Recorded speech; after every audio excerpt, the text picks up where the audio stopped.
All right, so how today's workshop is going to provide an overview of what Humanities DC is, and then go into the actual Visions grant. We have a very special guest today, a current grantee who will talk about her project as well. Then we will do some introductions of you all, people in the Zoom room, and then we will dive deeper into the actual application, what's involved with the Visions grant, some components of a successful application and common issues that reviewers have seen. We'll go over the review process, and again, Q&As throughout. We have on the clock an hour and a half. We will probably be using that whole time. If you do need to leave early for any reason, that's totally okay. We will be sending out the slides and the recording to everyone who registered today. So about who we are.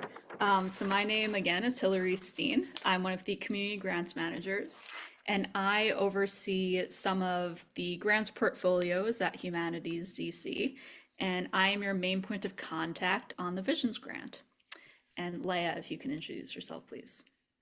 Yeah, hi everyone. My name's Leah Gage, and I'm the other community grants manager at Humanities DC. And I also oversee some other grant portfolios and am a point of contact for you throughout the application process. And another member of our team is Lori Nemard, and she is the director of grant making programs. So throughout this whole application process, Leia and I will be your main points of contact. But if you do hear from Loy, she's also another key member of our team as well.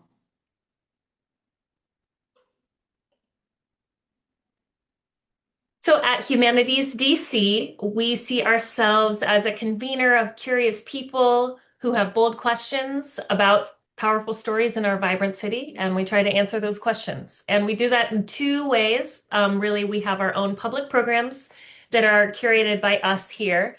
And so that includes our community journalism program. The applications for that just closed, but that's a program that engages with local community members to publish community-based journalism in local publications. They receive training from local journalists. We have the DC Oral History Collaborative, which is a collaboration between Humanities DC and the Public Library to engage residents with oral history. And we also have a number of grants that are part of that. And we won't be talking about those today, but you can find out more about those on our website, as well as some fellowships and our monthly culture series, which is an event program that we put on. But the other half of our work basically is our community grants. And we make about $1 million in grants each year to 50 plus grantees across 8 wards. This year, we expect to give about 15 grants in the Visions program, which is the program we're discussing today. All of our funding comes via the city and the Commission on the Arts and Humanities. And we also use a public review process through our grant making, which is part of that funding. So yeah, that's what we do. So these are the grants that we will be offering this year. Currently, the top row are the grants that are open now. So that includes our Community Culture and Heritage Grant, an Oral History Interviewing Grant, which is part of the Oral History Collaborative, and then the Visions Projects and Events Grant, which is what we'll be speaking about today. All of those are due by February 18th by 6 p.m. And then cycle 2 will open March 3rd, and that includes 2 additional oral history grants, the Beyond the Archives grant and a continuing oral histories project grant, as well as a general operating support grant for humanities nonprofits. And later in the presentation, we'll show you the grant opportunities page, and that's really where you can get most of the information about the open grants. But these are the current cycles this year. Okay, so humanities DC includes the word humanities, and that's a term that can be difficult to define. And so we wanted to try and discuss it a little bit here and ask you all if you have thoughts on how you would define the humanities. Anybody willing to share either in the chat or unmute yourself?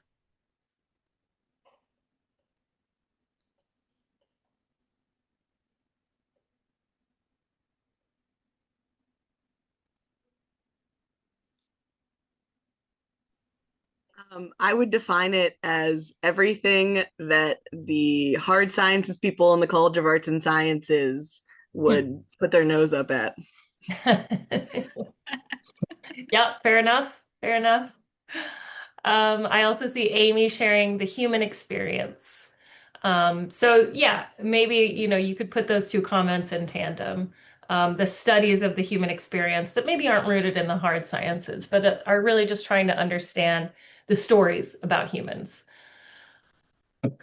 Yeah, so I think, when I think about the humanities and how to define it, I look to that word human, and try to understand it from that perspective. So, yeah, when we think about the humanities, we think about human stories that allow us to navigate the complexities of our past, present, and future. They're sort of like a framework that allow us to think about these things and the experience that we have in society and as individuals. And so we look at this through a number of disciplines. We try to help understand our past through history, anthropology, and archaeology. We understand our stories' public expressions through literature, language, and art history or art theory and criticism, and the meaning of our story through ethics, philosophy, comparative religion, and the law. So we include a link here. We'll share this presentation out, and we include a link to the National Endowment for Humanities definition, which is what we use when we think about the humanities. But this is just something to keep in mind as you think about the application process, because there are a couple of questions that Hillary will show you that really are about how your project's rooted in the humanities, and you'll need to speak to that a little bit.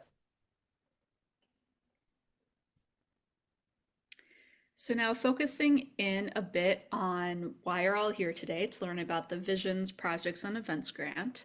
So Visions provides funding for public-facing projects that connect to humanities scholarship, cultural research, knowledge, and ideas through public interpretations. This grant is only for DC-based 501c3 nonprofit organizations. So if you're an individual or an informal group without 501c3 status, but you are interested in receiving this grant, you must apply through a fiscal sponsor. And we'll talk more about fiscal sponsors later in the presentation. The maximum award amount for Visions is $25,000. And yes, you are allowed to request the full $25,000. And project examples under Visions may include feature-length documentary films, festivals that last a few days, conferences, curricula, exhibits, and more. And because this is a Cycle 1 grant, applications are currently open and they will close on February 18th, 2026. And for those of you who have known about Humanities DC for a while, you may be thinking that Visions is very similar to another grant that we have called Community, Culture, and Heritage. So really briefly, I want to talk about the differences between Visions and CCH. So Visions has a broader scope. And this is reflected in the maximum award amount that you can receive. So if you apply for CCH, you can receive up to $10,000. Here, it's $25,000.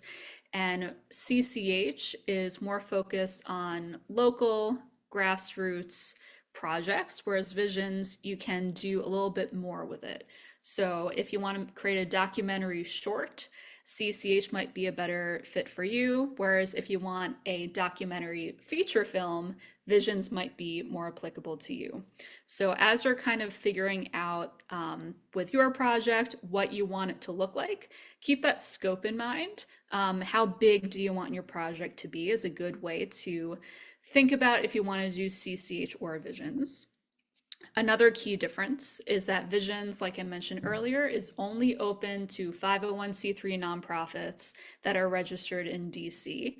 CCH, on the other hand, is open also to 501c3 nonprofits, but also individuals and informal groups can also apply as well. CCH, you can also apply through a fiscal sponsor if you would like. But CCH, if you're one person doing a project on your own, you are more than welcome to apply for that one. And the last major difference between the two is that for CCH, we expect a final product of sorts by the end of the project period. Every spring, we have a community showcase that shows off and elevates the CCH grantees and all the work that they've done over the past year or so. Visions, there is no community showcase, and your projects for Visions, you don't necessarily need a final product by the end. There should still be some kind of public facing project involved. So if you're working on a documentary film, for example, perhaps by the end of the project period, you release the trailer or you are done with all of your interviews, for example. Whereas for CCH, by the end of the project period, we would expect the film to be complete. If you have some more questions about the differences between the two grants or anything that I've been talking about, more than happy to answer further questions as well.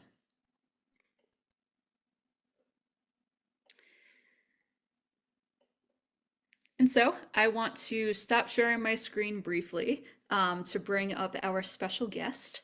So Story District is one of our current Visions grantees, and their project is Black Journalists, Stories Behind the Headlines. And we are honored today to welcome Artistic Executive Director Amy Saidman, who will talk more about her project. So Amy, whenever you are ready. All right. Thank you so much for having me. Thank you for the work you do and making this Visions grant available. I'm very grateful for the work the Humanities Council does. Humanities DC, excuse me, that was a throwback. So I'm the founding director of Story District. If you're not familiar with Story District, what we do is we teach people the art of storytelling. We take people from seed to stage, people who've never been on stage, never told a story, never, and we help them find meaningful moments from their lives to source their life experiences for meaningful material for the stage. And so we have shows, classes, we do consulting with organizations and companies, and we've been around for 20 years. So this project, so there's a few things we attempt to do with the work that we do.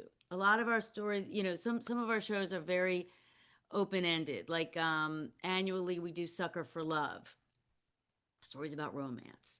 And then sometimes we pick a lane but we were always a more, like we do She Comes First every year for Women's History Month. But we're always looking for a few things. Number one, interesting stories. Number two, diverse perspectives. We also want to meet the moment and see where can we be part of the cultural conversation of what's happening. And I think this project came to be because it is such a moment for information and misinformation and what is truth, and the role of journalists has evolved so much and is both essential but also vulnerable. And so we wanted to take the opportunity to capture the stories of journalists. What is the experience being a journalist in this time, but specifically being a Black journalist in a time when, especially this was, right now, how many Black journalists have been eliminated from major news agencies. We applied for this before all that happened, but it was kind of an ongoing story, just part of an ongoing story. So we're excited to so Visions is giving us the opportunities. We don't, if you all run nonprofits, you know that every program you do is just keeping your general operating is challenging, but to add a very specific program really requires the support of funders. And so this grant is allowing us to really explore this topic and build relationships within this community of Black journalists. We've partnered with the Washington area Black journalists. We've partnered with a group called the Journalisms, so that we can really bring together some interesting voices from different perspectives. And the outcome will be a show that will take place in April with 6 people telling their true stories, their perspective as journalists. So not it's not reporting, it's personal. There'll be a panel that's following the show, and an opportunity for people to mix and mingle and meet one another. So there were several questions. So should I keep going through the questions that you asked me, or should I are you gonna do you want to ask me questions? Um, you I'll can keep go continue, okay. you can keep going, and then at the end we can open it up to the room if in case anyone else has Okay, questions. sounds good. I was just going to say 2 other things. Well, one other thing about applying for this funding. So, um, one thing that is unique about working with Humanities DC is having a humanities scholar, and that in some ways can be a challenge, but it also is an opportunity, because what that forces us to do is really find someone who is a subject matter expert and also build connections within the community that we're trying to build those both uh, that we're connecting with. So we so I can speak to that, but it's been a interesting and unique part of this application, but also an opportunity and to connect with people that are connected, knowledgeable, and bring something to the table to make it an even richer experience. um and I was going to say another thing about when we apply for any grant, the key for us, for those of you, I don't know if this is a group of experienced grant writers or new, but one thing I always do take great pains at is really understanding what does this grantor want, and how does what I do and what we do intersect with what they want, support, and what the mission of the funder is. And so making sure that you're not chasing something that you don't really do, that's not really true to you, but also you're not ignoring or dismissing what it is that they want. You have to really find that intersection and speak to it. And then the second thing I always do is answer the questions. I don't add, I literally like repeat the question back and then finish the answer. No fluff. Nobody wants a lot of extra words. They want to know exactly what they're asking. You're not selling, you're informing, and you're making it clear that you're credible. You can do that. You know what you want to do. You know how you're going to do it. You know what it'll cost and how long it's going to take. And so there's really just like one question that gives you the opportunity to say your mission, but the rest is really as factual as it can be. At least that's what I would suggest. And just to say, for those who straddle the role of both bringing in donations from individuals and making a case for donations and writing a grant, there are 2 different exercises. And the donations, you really lean into an emotional appeal, and you really do that less with a grant. So I just thought I'd speak to that in case there are people that don't have as much experience doing grant work. I'll stop there. Thank you, Amy. That was great advice. Thank you so much. Okay. So I want to open it up to the room in case anyone has questions for Amy about Story District's project, about applying for the grant, anything else at this point. Feel free to also type questions into the chat too. I think Hi, Sarah. Amy. I'm Maria Brazda with the Alliance of Concerned Men, and thank you for your presentation. I wondered if you could share a little bit of some of the challenges that you faced in mustering up your team and making sure that you were true to the scope and the vision of this grant. Could you talk through a little bit of that? Um, I'll speak to the scope. I might need a little more information on what you mean by mustering up my team, but the scope, I mean, it's quite aligned with what we do. We capture true stories, and they're looking for that honestly explore what it means to be human. It's very easy alignment in a lot of ways. I think the challenge for us historically with humanities scholar is that humanities scholar. Um, so I would say if you have someone in mind already, great. If you don't, start, and finding a good humanities scholar is very helpful to making the project come together. Can you speak more to what you mean about the team?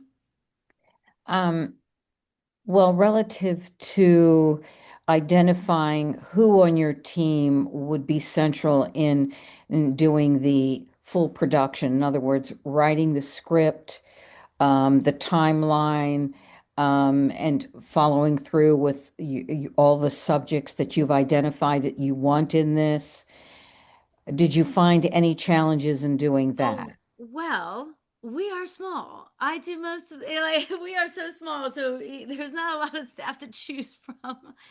Um, and I do have someone who helps me write grants, so I will, kind of pitch a project. They'll help me put together the rest of it. We go back and forth, but I lead these. I mean, so we have actually, and my other employee on the team is running this program. So I did the part about designing it, pitching it, finding our scholar, and then I hand it off to our other team member who is running. We do, we curate, we put out a call for stories, and then we vet and we pick a cast, and then we coach for several weeks, months actually, and then do some production. So I have contract help with like stage management and production. But since we do shows all year round, this really fits into already the ecosystem that we have. Does that Excellent. Yes. answer? Okay. Yes. Yeah. I'll wrap around again if I have anything else. Yeah. Thank Okay. you. Thanks, Amy. Okay. I see a question from David. Were there also challenges during the course of the grant that you didn't expect that affected how the project unfolded? I mean, we're still in the middle of it. Um, so we just honestly, it's been for us. This grant is giving us time that we don't always have. We're always turning things around quickly. So we've had this sort of the ability to take more time and build get the sort of educate the Black journalists in the DC of what it is we're doing, bring new people in, build those relationships, and have little outreach sessions in person, online, so that we can build an interesting cast. We even invited people to our other shows, so they're like, "Oh, this is what you mean we're gonna do." So to be honest, no, but I don't know that that's helpful. Um, can you? Oh, the final product. Yes. So, the final product is a show. It's six people telling true stories on this common theme, which is what life as a journalist. And that could be. There's so many different angles on that. Actually, we have broadcast, we have local, we have national, we have investigative reporters versus sports, and so we want them to come at it in different ways. And what is it like carving a space in this crazy media environment? And what are your experiences that that these journalists don't get to talk about? They tell everybody else's story. They don't tell their own. And what role do they play in the future of information and culture?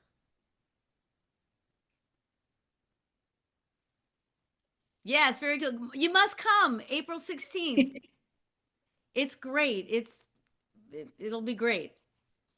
I have one quick question, related to David's question, which is that if you knew before writing the grant all of the things that were going to happen from the time, I think this is really the meat. I'm guessing of what David was trying to get at about um, knowing that we are now writing in a different environment than the world that you wrote in then, and you just conceptualized then.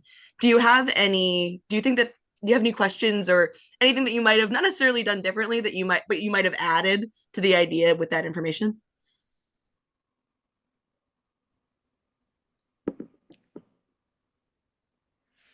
Hmm.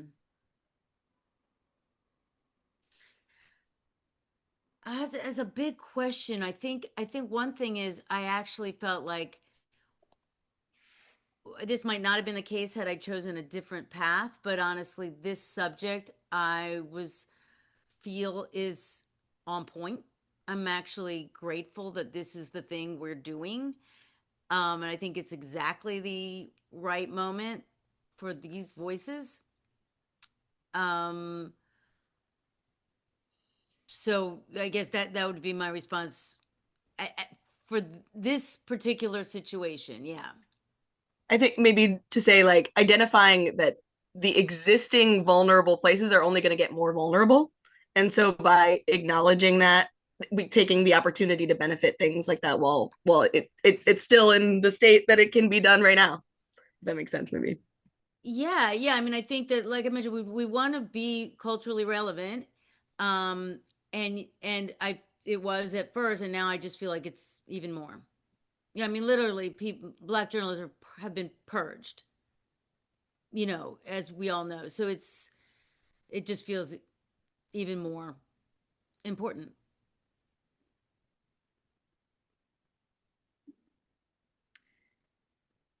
Well, I think in the interest of time, we're going to continue the presentation. But thank you so much, Amy, for coming to today's workshop, for giving your advice. Um, and we definitely look forward to seeing how the project continues. Good luck, everybody.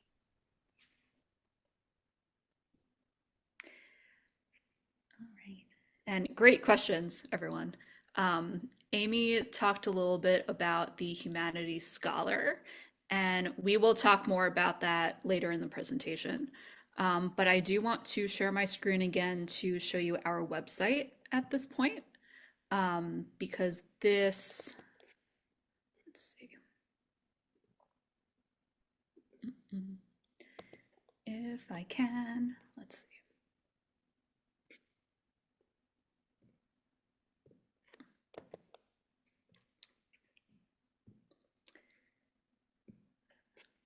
All right.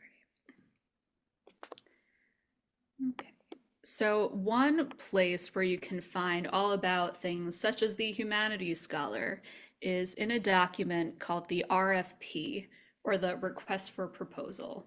And this document is about like 12 pages long, and it goes into detail about the grant itself. So the eligibility criteria, what's an allowable expense, the reporting requirements, various things like that. So I highly, highly recommend that before you submit the application, you take a look at the RFP, to make sure that what you want to do with your project aligns with what the grant entails. So here's our website, humanitiesdc.org. If you go to community grants and go down to grant opportunities, this has all of our grant opportunities. So we have the 3 open ones right now. We will have more later on. But for visions, if you go here, you can click on the RFP right there. And this is actually just a 9-page document. So it goes into all of the detail that I mentioned earlier. And also on this page, you can have a PDF copy of the application questions in case you want to take a look before you actually start going into our grants portal. We will be uploading the workshop link here. And on this side, there are additional resources for applicants as well. So information about the grants portal, so where you would submit the application, FAQ documents, and even more.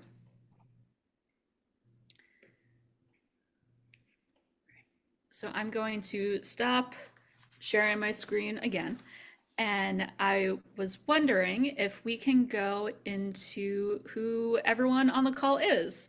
And by everyone, sorry, I don't mean everyone. There's a lot of people on the call today. But if anyone would like to introduce themselves, what organization they're affiliated with, if they are, and tell us a little bit about the project you're considering as well. If you would like to type this intro into the chat, you're more than welcome. You will have time to get through a few people if anyone wants to jumpstart that conversation. Hi, everyone. I'll start. My name is Maria Brazda. I'm the Director of Communications with the Alliance of Concerned Men, and we are a conflict resolution specialized organization agency that helps youth and vulnerable families. We are really excited about this grant, and we've reached out to a number of people that we want to be part of it. We want the spectrum of humanities covered. So we're reaching out to many people that we feel in Washington, D.C., especially in the Ward 7 Greenway community that have made an impact in Washington.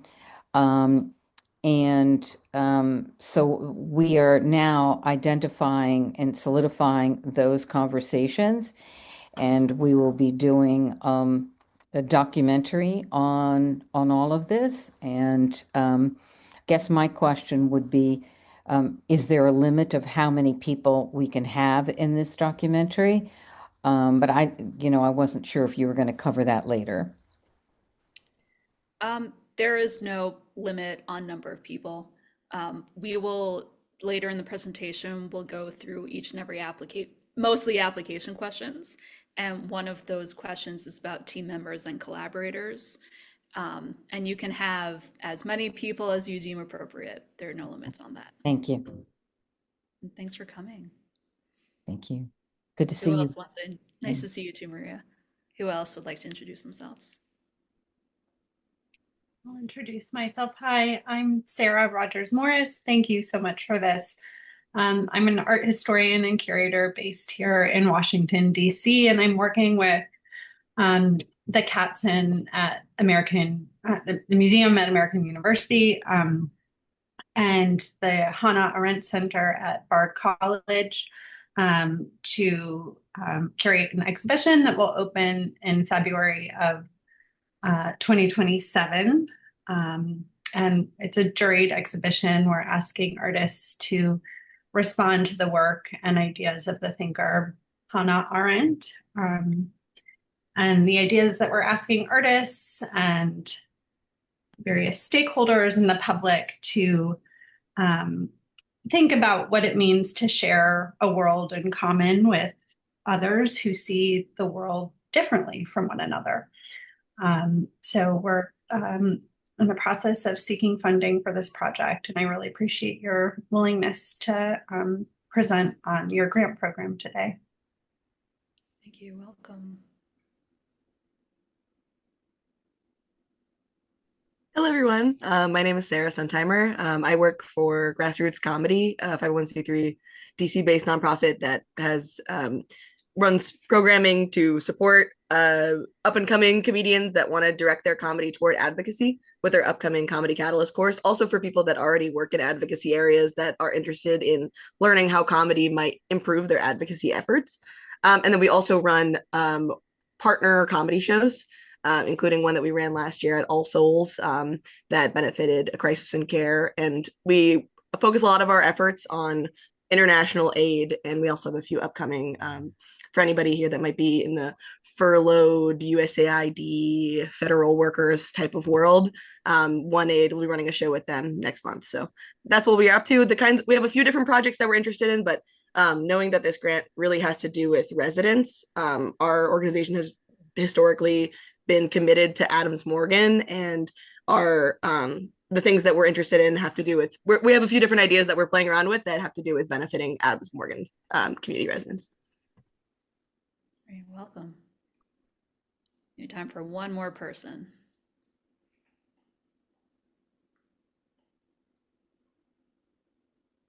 I see people introducing themselves in the chat too, which is great.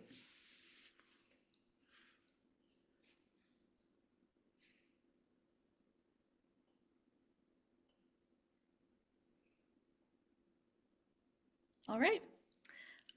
So feel free to continue introducing yourselves in the chat and making those connections with people, which is really nice to see.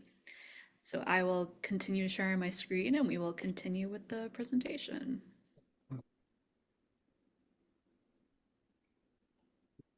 So something that Amy mentioned, and something that is a key component of this grant, is the Humanities Scholar. And so the Humanities Scholar is required for Visions Grant, for the Visions Grant, as well as the Community Culture and Heritage Grant. And this person should be on your team and is essentially there to make sure that the project stays rooted in the humanities. They may be a scholar by trade in the sense that they're an academic and that they may have academic criteria in their background that make them an expert. But that need not be the case. A humanities scholar could also be someone with lived experience.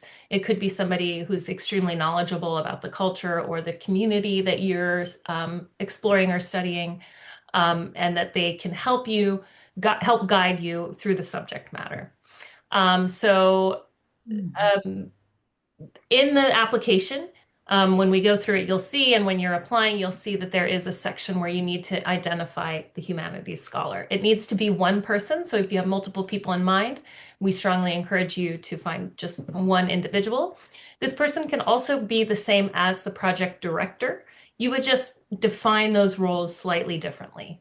And you would need to explain why it makes most sense for that person to be both the project director and the humanities scholar. But yeah, we are always happy to talk more about finding a humanities scholar. But if you're working on a project and there's somebody who's really knowledgeable about the experience or maybe is already partnering with you on the project, there's a good chance that you could find somebody in that community. And I see here a question about whether we have a list or archive of vetted humanities scholars. We don't actually. But we do know a lot of people. And so if you're not sure if there's something that you're interested in and you're not sure how to find the right person rather, please reach out to us. We'd be happy to help you. And if you write a little bit more about your particular project in the chat, then maybe someone on this call might know someone as well.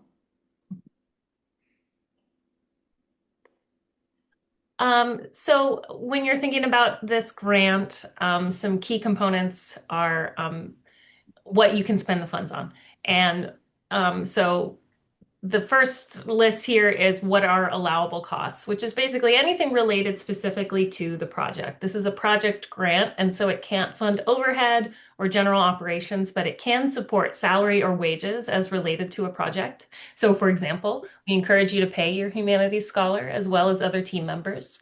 It can also go towards stipends and honoraria. For example, if you're interviewing folks for a documentary or something and you want to pay them an honorarium, as well as consulting fees related to a particular project.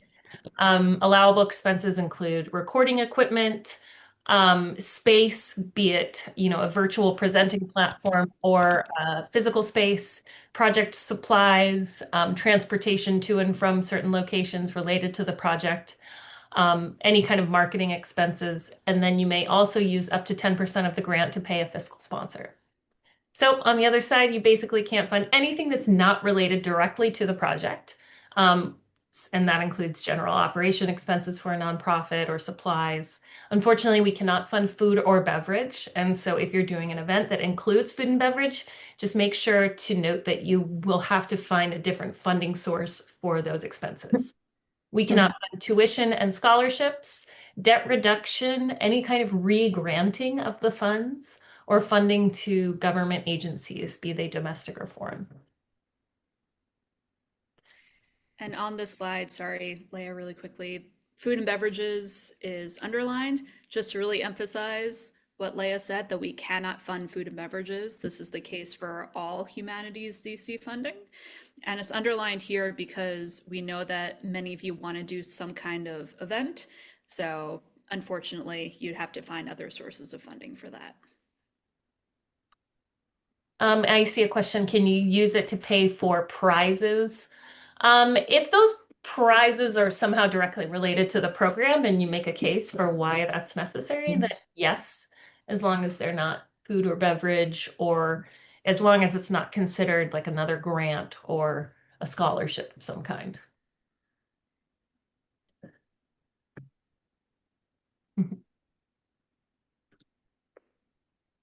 Okay, so real quick on fiscal sponsorship, as Hillary noted, this grant is only open to 501c3 nonprofit organizations. So if you're an informal group or a group that has not yet obtained 501c3 status, or you're an individual in DC who does not, you're not a nonprofit, you can work with a fiscal sponsor.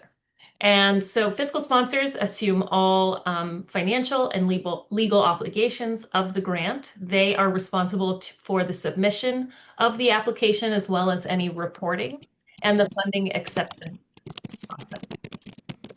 As we said in the previous slide, no more than 10% of this grant award may be used to pay a fiscal sponsor. So if you work with fiscal sponsors, typically they will charge an administrative fee to take this on, and you may not use any more than $25,000 or $2,500 or 10% of this grant. Applicants applying through fiscal sponsors should use that organization's account when they're submitting the application. And the eligibility requirements noted in the RFP still apply to fiscal sponsors. A fiscal sponsor must be a 501c3 registered in DC. And the sponsored entity must also be DC based. So, for example, a Maryland based individual could not get around the DC based requirement by working with a DC based fiscal sponsor. Happy to talk more about fiscal sponsors. We also have a couple that we work with that we could connect you to if you're looking for one.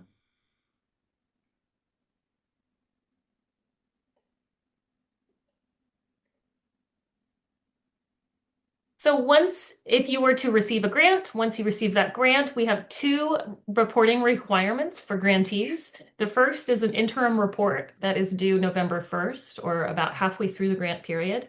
This is a pretty brief report. It's submitted also in the online system that you would use to apply. And it's just providing an explanation of the activities up to that date and any funds spent. We don't require any receipts or documentation at that stage. There's a final report that's due May 30th, 2027, and that is 30 days after the grant period ends. So this gives you 30 days to put together all of the documentation and respond to the questions. The report includes basic questions to just describing the activities, whether or not you felt that you met your goals, what impacts you had, who you reached, and how many people, and then all of the expenditures and documentation. So if you receive this grant, we do strongly, strongly encourage you to keep all receipts. You can take photos of them and put them on your phone. We accept canceled bank statements or canceled checks rather, bank statements, credit card statements, any documentation, screenshots of Venmo, whatever it takes. But those are the requirements for reporting.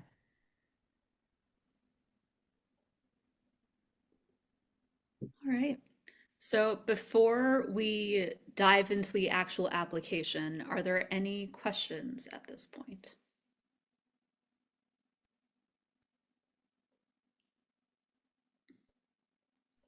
I just dropped this in the chat. Hi, I'm Deborah Feinberg with Abrahamic House. We are not yet registered in DC, but we expect to be by the time that the project period is underway. Do we still need a fiscal sponsor if we expect that, or we need to be registered by the time the grant application is due? You would have to be registered by the time the application is due. Okay, thank you. So I think in the meantime, if you want to maybe partner with another organization that would be the grantee, that is a potential solution. Great, thank you. Mhm. I have a quick question as well. If the project that we're thinking about applying for, I'm from International Arts and Artists. It's an art exhibit. It starts technically before the grant date would start, but it goes past, and like it will be up, I think May 1st is what you cited as the grant date start. Would I still be able to apply for this project even though it starts, in April? Yes, yes, you can. Okay. It's just the humanities DC funds and funded activities have to happen within the project period. But if your bigger project starts before or continues after, that is totally fine.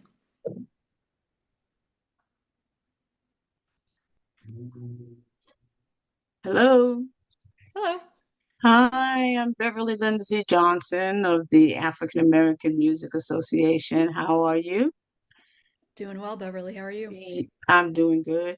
My question is, we are submitting an application for grant funding for the production of a documentary, and the documentary will be offered to PBS for broadcast. But what we would also like to do at after the completion of the documentary and is submitted to PBS for broadcast, we'd like to have a public screening that we would have at the Martin Luther King Memorial Library in the auditorium. And so, can we put in the funding to be, connect that along with the documentary where we would have a panel discussion and whatever expenses that it takes to have this free, open, public screening on the documentary and sort of continue the oral histories on the subject that the documentary is on. The Humanities DC funds have to be spent during the project period. So if you're It hoping, would, so if it you're would be. hoping to do the panel discussion after the project period ends, the funding might not be able to go towards the screening itself. But if you're doing preparations for it during the project period, then yes, I would say that the funding can go towards that. Okay, I believe, yeah, I'm just taking a guess that the documentary itself will be completed before the end of the project period. And if it's possible, and that really depends on the library and their schedule, to be able to have this, screening within that time period of the grant. So if it is within the time period of the grant, then we're able to, justify the costs that we will incur, in including the screening. But you're saying if if it's beyond, if the screening is beyond the grant period, then uh, we would whatever we would need to have that screening, we can put that in, but we can't. I'm trying to understand how I said that. Can you repeat that again? Yeah. So the Humanities CC funds have to be spent within the project period, Right. and all funded activities must happen within that activity.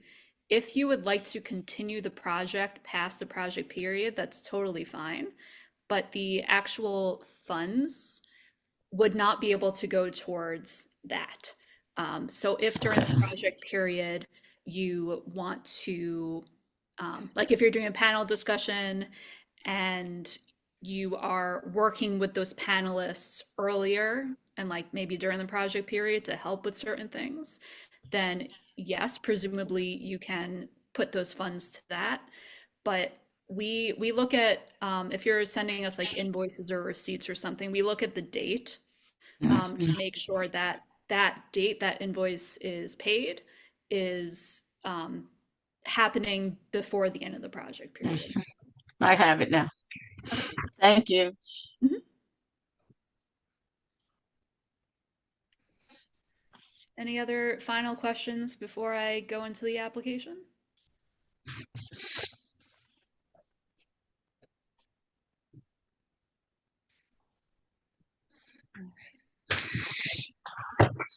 All right. So part of every application at Humanities DC involves something called the weighted review criteria. And this criteria reflect what makes the application successful to our community grant reviewers. We'll talk about the review process later in the presentation, but very quickly, we have an external review process. So it is people who have some kind of connection to the humanities in DC who are actually scoring and your application and essentially choosing the grantees. So this criteria is noted in the RFP, it's noted in the applications, and it is what the reviewers are scoring your application on. So this breaks down the application into 5 major sections. So I'll go over all of them.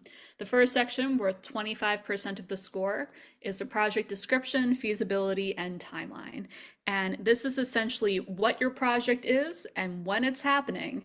So this is where you would put the, like, what you want to do. This is where you would put the timeline, how it's connected to the humanities, and also describe the goals that you would like to achieve and how you plan to assess the project's success. The next section is the connection to DC, which is also worth 25% of your score. And this is where you would explain why and how your project is important to the DC community.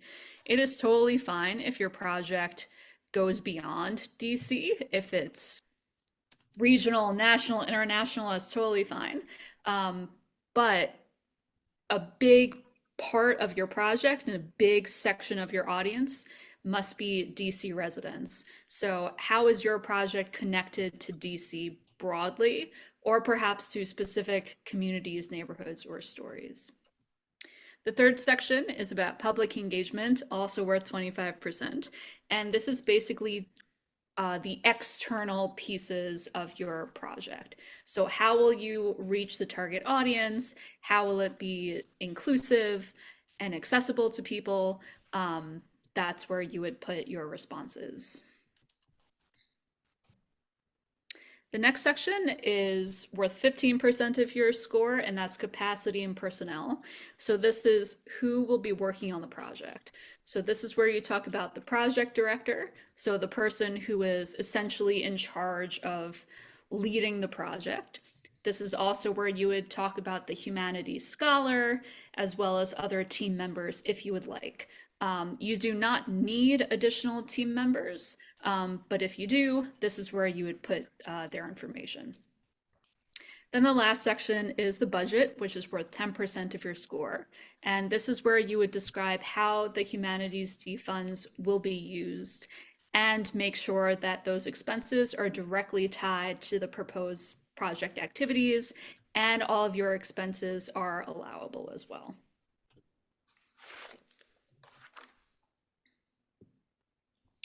So before I go into the application, I want to bring up the grants portal instructions, if I can open it. So this document is listed on our website. I talked about it earlier under applicant resources on the grants opportunities page. And this is, these are instructions for how to access our grants management system. All about creating an account and actually submitting the application as well. If you are a previous applicant, we do ask for you to use the same account that you have used previously. If you have any questions with the grants portal or with your account, just let us know and we can definitely talk about your questions. All right, so this is the Visions application. It looks a little bit different on your screen right now compared to how it looks for you, but I wanted to show it on the back end to show all of the potential sections that might pop up for you. Some of these sections will only pop up if you respond in a certain way to previous questions. So it is possible that some of you will see some of these additional sections, but it might not appear for everyone. Okay. So this is where I'll just dive right in. The organizational applicant information. So as a reminder, this is only available to organizations, and this is where you would put information about your organization. including your mission statement, a brief history, things like that. And all organizations must be registered in DC. If you are incorporated in another state or territory outside of DC, then you must upload your foreign entity registration. This is something that we will check after you submit your application. And then this question down here is about any experience you have had so far with Humanities DC funding. This is not viewable to the reviewers. This is just for us on staff to kind of to let us remember your experience with us and your previous project. Again, we don't show it to reviewers. We don't want to have them be swayed one way or the other if you have been a Humanities DC grantee previously or not, but this is just for us on the back end. And if the organization that is applying for the grant is serving as a fiscal sponsor, then you would check off yes down here. And if that's the case, then this section will pop up where the fiscal sponsor will talk more about who or what they are sponsoring. So you would put their contact information, where they live, etc. Sponsored individuals, they have to be at least 18 years old and live in DC. So this is where they would upload, or you would upload that kind of proof as well. And all fiscal sponsors also submit a letter of confirmation, which illustrates that they understand what they're getting into, basically. So the fiscal sponsor is the one that would apply for the grant, they would sign off on the grant, they would receive the funds from Humanities DC, and they would submit all of the reports. So just to make sure they understand all of their responsibilities, we do ask them to upload their letter of confirmation. And if you're being sponsored, don't worry, your proof of age and DC residency is not viewable to reviewers. That's just for us on staff. The letter of confirmation is also not viewable to reviewers. It is just for us on staff as well. And so the first major section, first weighted criterion, is a project description, feasibility, and timeline, which again is 25% of the total score. So this is where you would talk about what the project actually is.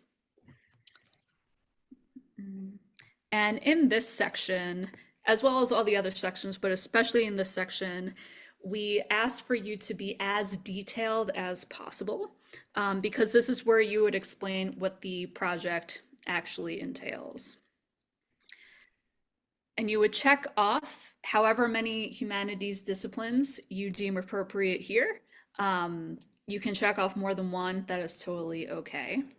And this is where you would note what your project actually is, and you can select all that apply as well here.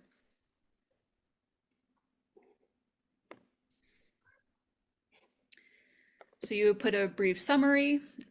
This just lets the reviewers see very briefly and quickly what your project is, and under description of activities, this is where you would describe in more detail what the project actually is. And you'll notice that at the bottom of each text box, there's a character limit.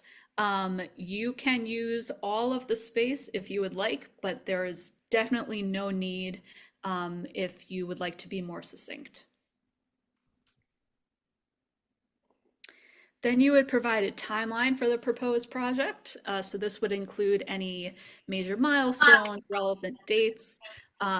You do not have to be so specific to the day in your timeline. You can put that you hope to finish something in December or in the fall or something. We do ask you to be as detailed as possible, but we understand, especially with timelines for certain projects, it might not be incredibly detailed, but just be as detailed as you can.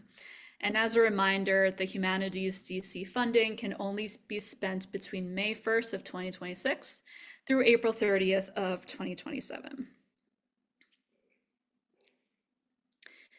Down here is where you would describe how your project will connect to the humanities disciplines that you selected earlier in the application right here.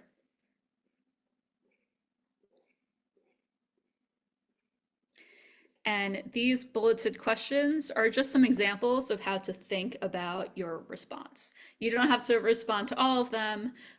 If you would like to respond to a different kind of question that's still relevant to the humanities connection, you're more than welcome to. These are just some examples of ways that you can start thinking about how your project connects to the humanities. Then the last question here is about measuring success.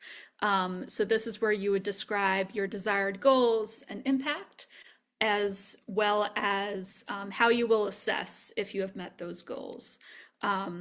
You define for yourself what success means.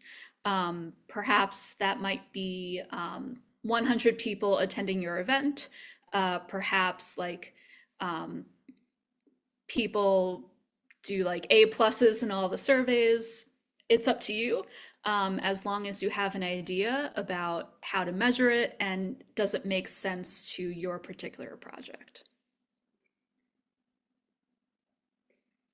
The next section is the connection to DC, which again is 25% of the total score.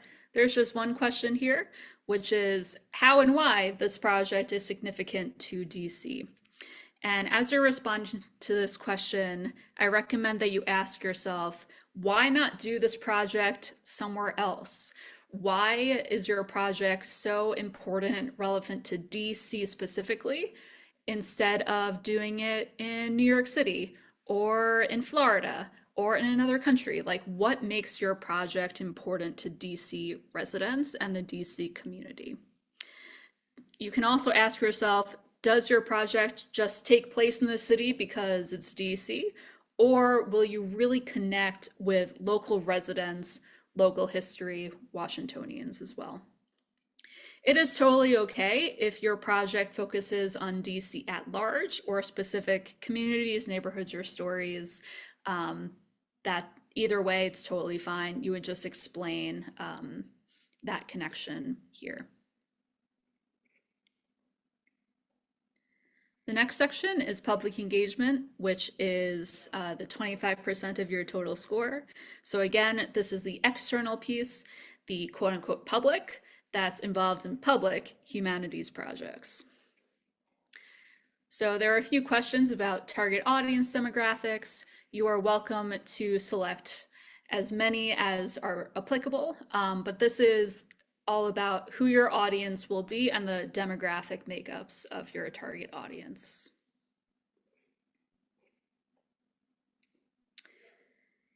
And then this question is about outreach strategy. So this is your plan on how you will contact and engage with the target audience. So this is where you would describe how your how the public will learn about the project. And also, will you work with anyone outside of your organization on this outreach in particular? And so if you are working with other potential partners, we highly recommend that you name them to just be as detailed as possible, like I've been mentioning, and say what those partners will actually do. If you don't have the full complete list of partners, that is totally fine. But we do recommend that you are at least thoughtful about who you hope to work with on this outreach strategy. And this question is all about inclusion and accessibility. So this is where you would describe how your project will be inclusive, diverse, equitable, and accessible to the public. And we define accessibility pretty broadly. So yes, it could include the disability community, but it can also include financial accessibility. So if you're doing an event, if you will have any free or discounted tickets, if you are doing an event as well, will the event happen in a place that's accessible by public transportation? So we invite you to think very broadly about how the public can really access your project.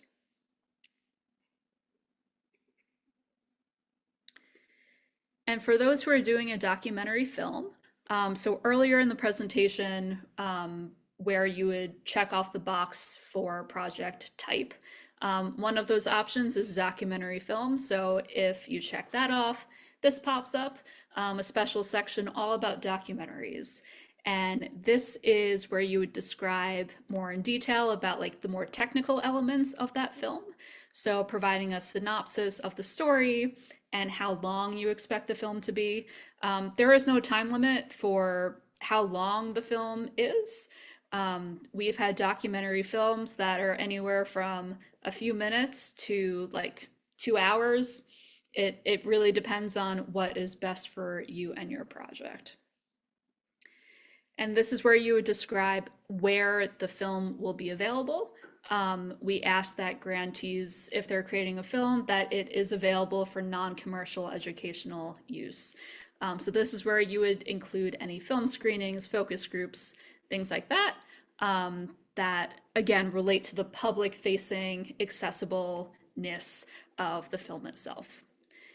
And if you'd like to upload a reel of your previous work, you're more than welcome to upload that here as an actual file or provide a URL. Either way is totally fine.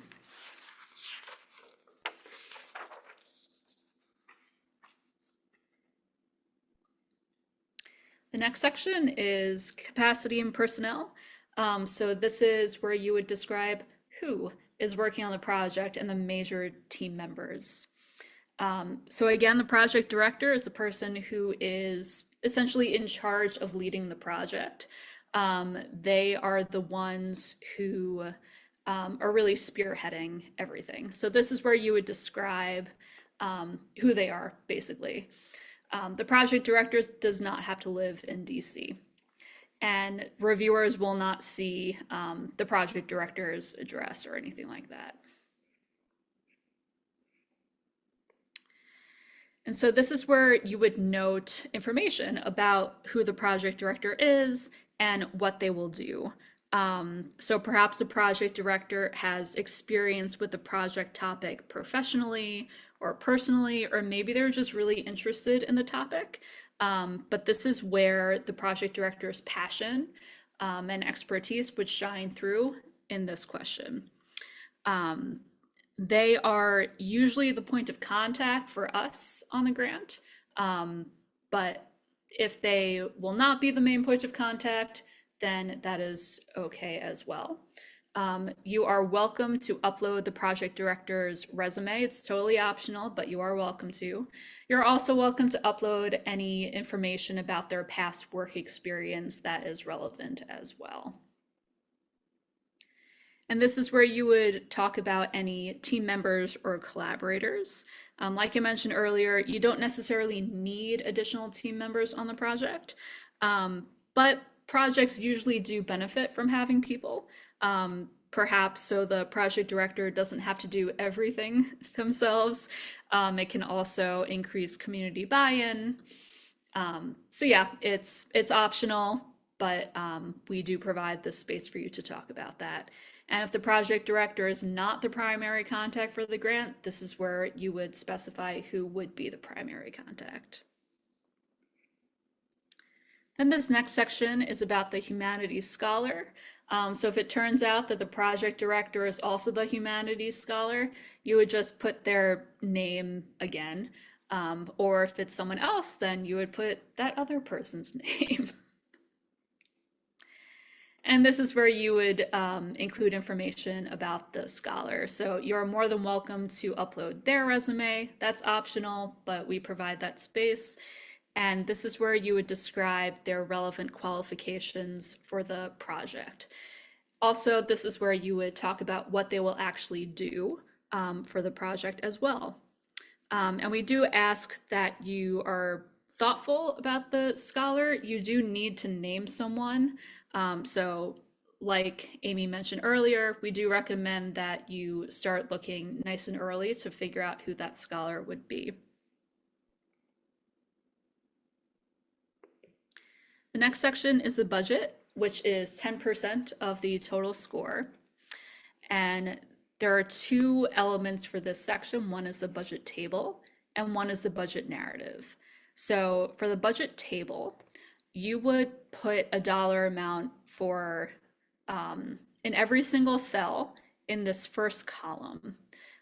So if you don't want to spend any money on travel, for example, that's totally fine.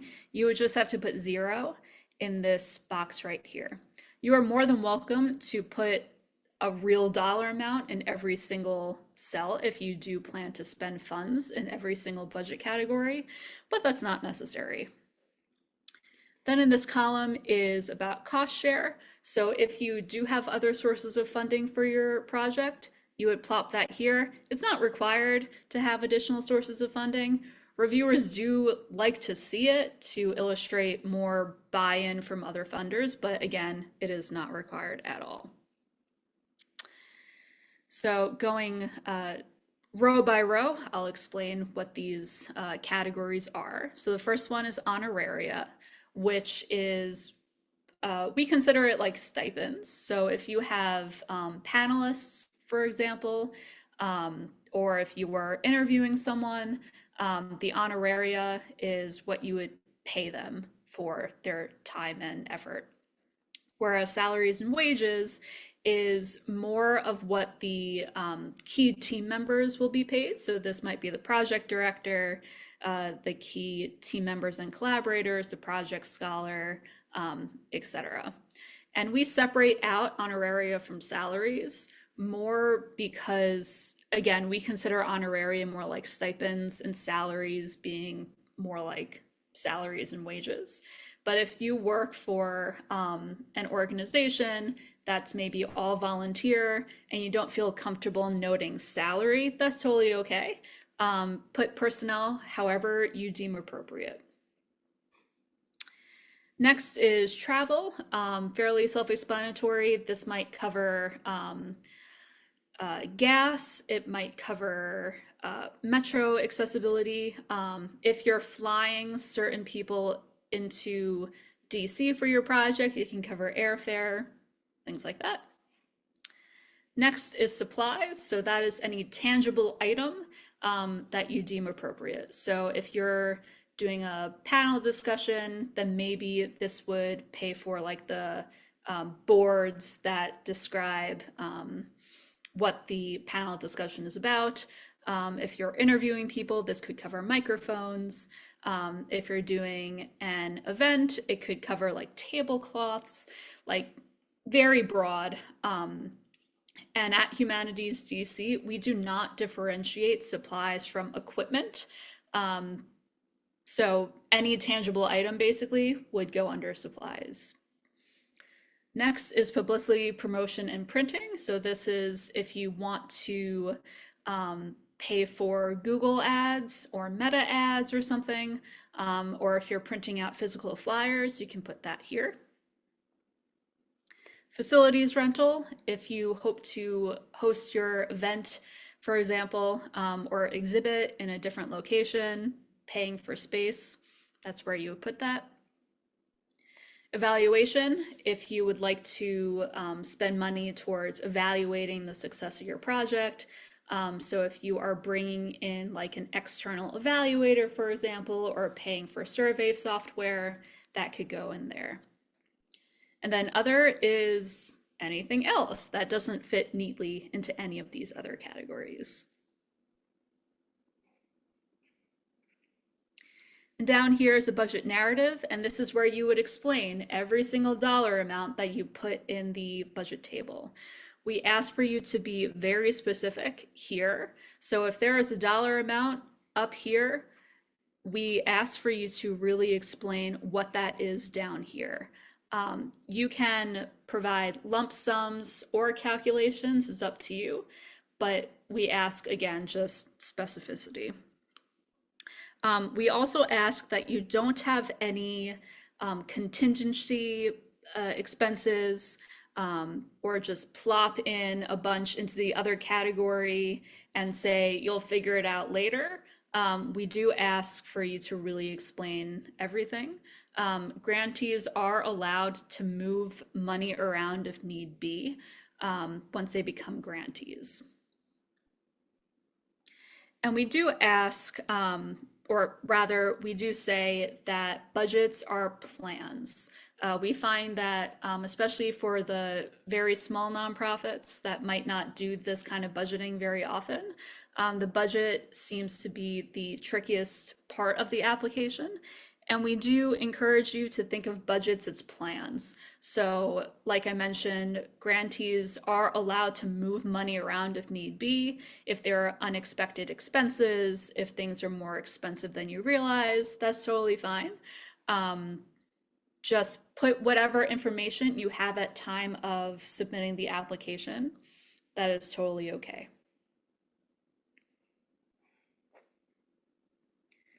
The next section is about ADA compliance. So this section will pop up if your organization has at least 15 full-time staff members and or you're hosting some kind of public event. So this is where you would put information that focuses on the organization's accessibility. So this is about formulating accessibility plans, physical accessibility, and communications accessibility. And this focuses on the Americans with Disabilities Act to make sure that you're in compliance of that act. And this whole section is not viewable by reviewers. This is just for us on staff to make sure that everything's okay for the organizations that must complete this section in the application. Then this section is the appendix. So this is where you would put any kind of supporting documentation. So if you would like to upload resumes of the project team members, you would plop that here. If you have letters of commitment, plop that here, etc. You are also welcome to provide video answers to application questions if that is just more comfortable for you. You can upload different files and you can also plop information into the text box here if you want to put like URLs, for example. We do ask for the appendix unless you are responding to questions as a video response, to not provide too much brand new information that's not already described earlier in the application. Sometimes reviewers would have some questions about the application and then come to the supporting documents and be like, oh, this is different from what the applicant wrote earlier. So we do ask that the information that you put here just supports the rest of the application rather than provide too much brand new information. We also ask if you're uploading documents to keep them relatively short, under 20-ish pages. And we do that because reviewers are looking through your entire application. And if you upload like 100 pages of information, they might not be able to absorb everything you put. So just keep that in mind as well. If you would like to add your organization's website or social media handles or anything like that, this is where you would put it as well in this text box here. We tell reviewers to not do any of their own research outside of what you write in the application. So everything that you want them to see that might influence their review, you have to put in the application itself. Then the last section is actually signing off on the application. So this is where the authorized signature will go. Since all of the applicants or organizations, then perhaps like their job title is put here, like Director of Development, Executive Director, whatever. And then you would submit it. All applications, you can't see it on this screen right now, but at the bottom of every application, there are two buttons. One is Save and one is Submit. We highly recommend that you continuously save your work. You're more than welcome to start working on it, X out of the screen, work on it later. That's totally fine. Just make sure to save everything, like everything else you do on the internet. And when you're ready to submit, you would just click the Submit button. So That's a full application. I realize that we are almost at time. We will probably go a little beyond 1:30 today. So if you have to leave for any reason, totally fine. We will send you the slides. But for those who can stay on, we welcome you to stay on. So before we move forward in the presentation, are there any questions about the application questions? And Leia, if there are any questions in the chat that you think we should put out to the whole group, feel free to speak up as well. Thanks. Yeah. So there have been a few questions around, can honoraria pay a performer at an event? And yes, I said that would typically be an eligible expense. Could travel expenses pay for out-of-town research for a producer on a documentary? And yes, that would be most likely an eligible expense. Someone else asked, given the current political climate, are we still allowed to write about how we address or engage with underserved or underrepresented communities? How should we address questions specifically for serving underserved and underrepresented communities? So as Hillary shared, we have the section on inclusivity and accessibility, and she also shared how we define that, and we define it fairly broadly. And so we encourage you to address that as you would in your organization. You can look to our own values as an organization. We value inclusivity, particularly of unrepresented groups and those who've been excluded from conversations in the past.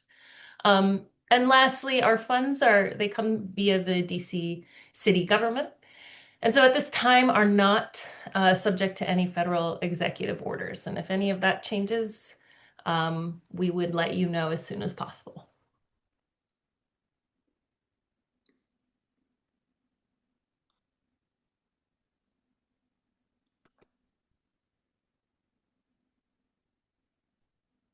Any other questions right now?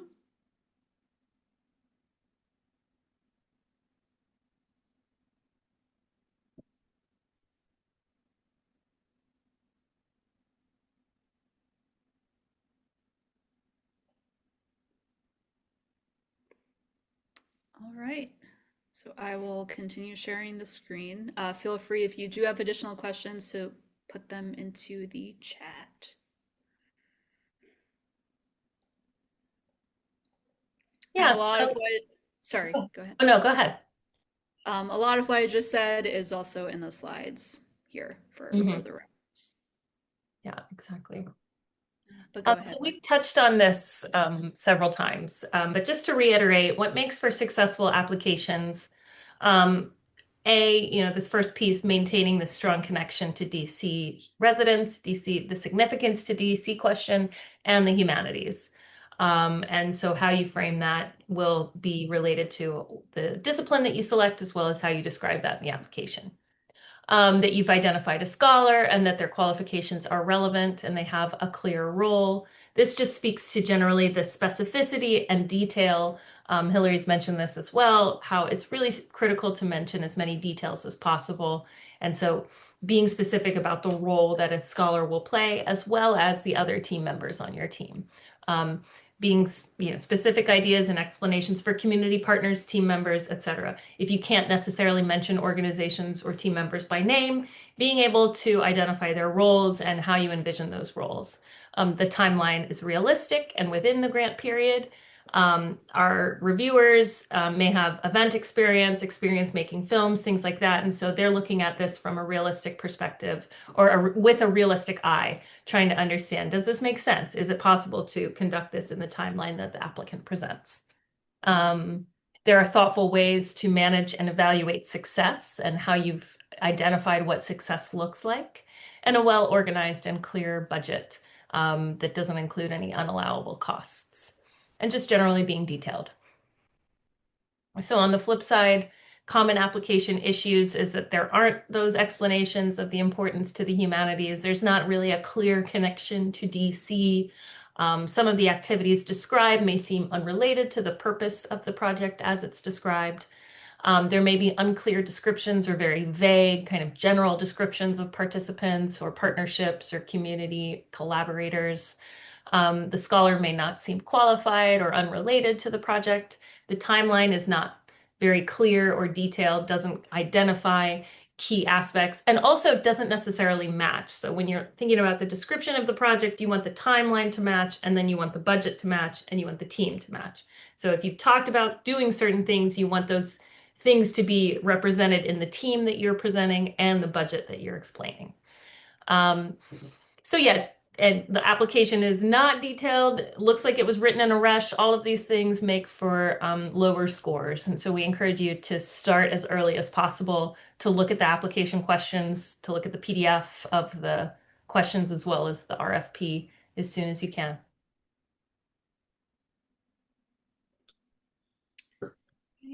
So we've talked briefly about the application review process. So now it's time to really go into detail about what happens after you submit your application.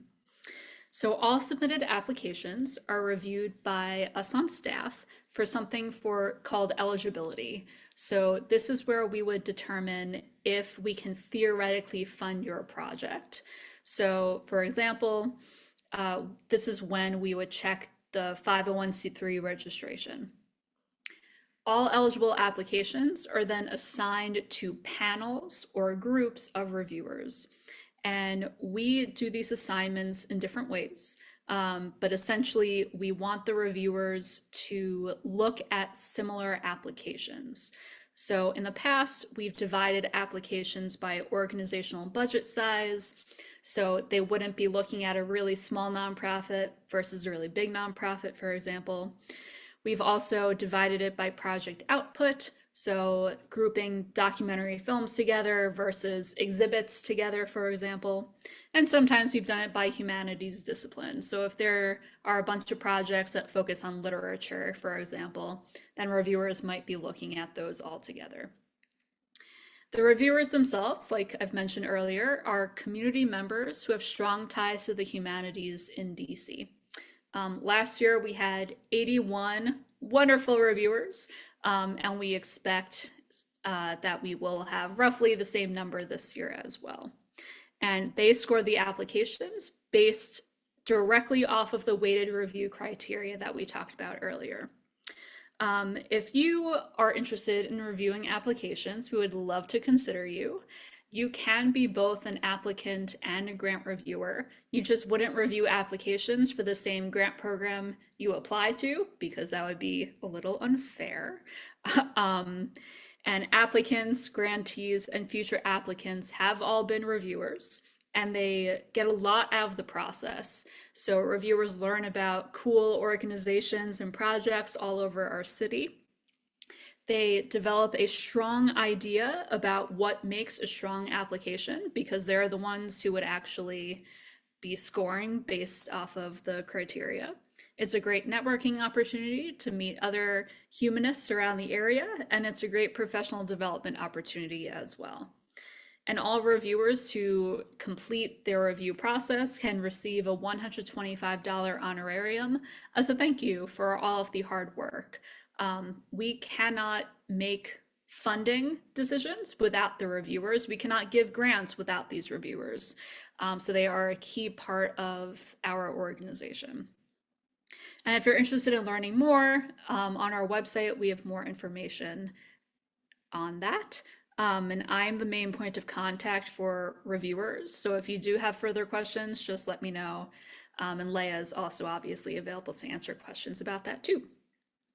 So once reviewers finish their whole process, the applications that scored highest, more or less, are now considered like likely reviewers. So we do a staff review of them. This is when we would look closer at your budget, for example, to make sure everything's okay. And then we send this list or slate of likely grantees to the Humanities DC board. The board does not choose the grantees. We on staff do not choose the grantees. It is these reviewers who do so. We also send to the board a memo which outlines the review process that we did for that particular cycle, and they affirm if we on staff followed the correct process appropriately. Funding decisions are sent out about 10 weeks after the application deadline to all eligible applications. We pride ourselves that we're able to move through this review process both quickly and thoughtfully. So after the application deadline, you will know if you received funding or not about 10 weeks after that deadline. If you would like to submit your application well before that deadline, that's totally fine. But just be aware that you wouldn't be told earlier if you are chosen for funding, just FYI. And if you were chosen as a brand new sparkly shiny grantee, then you could receive your funds approximately 2 weeks after you were notified that you are a grantee. And we realize that this whole process is really fast in the nonprofit sector, but we know that applicants are really excited to get started. And some applicants have events that happen really early in the project period, so we want to make sure you get your funds as quickly as possible.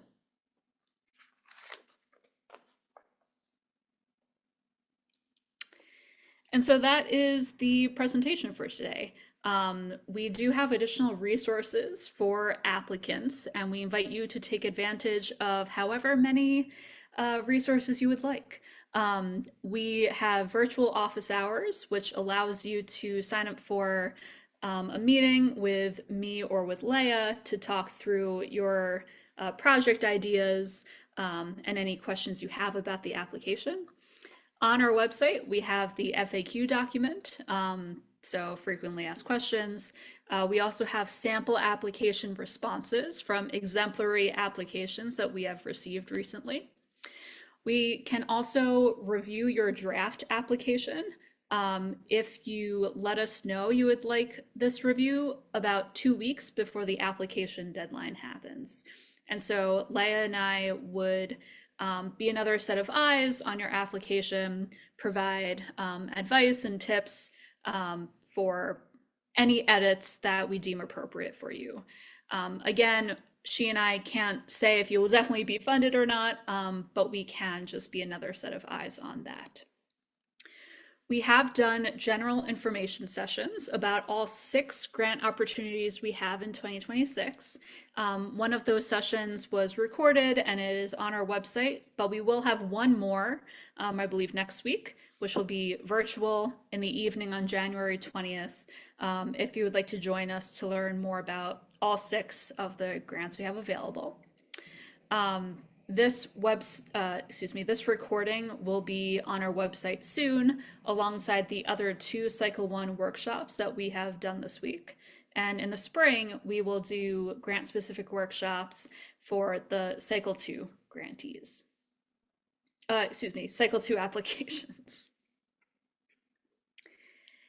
And that's it.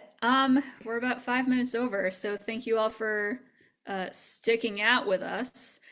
So before we close, are there any final questions or comments? Thank you. This was very thorough. Yes, thanks very much. Hello again. I just had one quick question regarding the review. For the review, it's amazing the amount of support that you offer to applicants. And I just want to know, in terms of assuming, let's say, for a review, there was a fully complete application, how much information are you able to provide about how that, what are the gains and benefits of people that have done the review and how that has benefited them, and how it the transparency and all of the risks and I would love to know more about how that works. Do you mean like the purpose of the review process for applicants? I would love to know about what kind of advice and support that often comes from applications that receive a review from Humanities DC. Yeah, so all eligible applications are reviewed externally, all of them. So I think last year we had like over 300 applications across the 6 grant programs that were reviewed by the reviewers. And the Another opportunity we provide is that if an application was not given funding, then they can request the reviewer comments. We can't provide the reviewer scores. We don't say like how close you were to being chosen or anything like that. So the reviewers provide both quantitative scores and qualitative comments about what they think of your responses, basically. And those qualitative comments can be sent out to applicants. And that provides some really great information about like what they could do differently or better in the future. And we try to send those out within like 2 to 3 months after the notifications go out. So does that answer your question? I think it does. I might have misunderstood something about a draft review 2 weeks before the application deadline, and that's what I was mostly referring to. Got it, got it. So the draft application review is if you would like me or Leah to look at your application before it's submitted. So this would just provide another set of eyes. And we can also provide advice for like, if we think that part of your response is unclear or maybe not answering the question appropriately, we can provide like that kind of general guidance. Or if we recommend that you emphasize this one part more. So if you request a draft review, the external reviewers won't know because they only look at your submitted application. But it's just another resource that we provide to applicants. Thank you so much for providing a draft review. I haven't seen that offered very often, so I thank you so much. Appreciate it. Yeah, of course. I dropped kind of a related piggyback question to that in the chat, but I was just wondering, does that require you to then go ahead and submit it through the portal and then just kind of email you or Leah that it's there and ready for review, or is there some other process? You would save it. So at the bottom of each application, there's the save and submit button. So just save it and then tell us tell us that it's available, basically, and then we'll go into the system. Once you submit the application, unless there is something we see eligibility wise that we ask for you to change, you cannot make any further changes. I see. Thank you.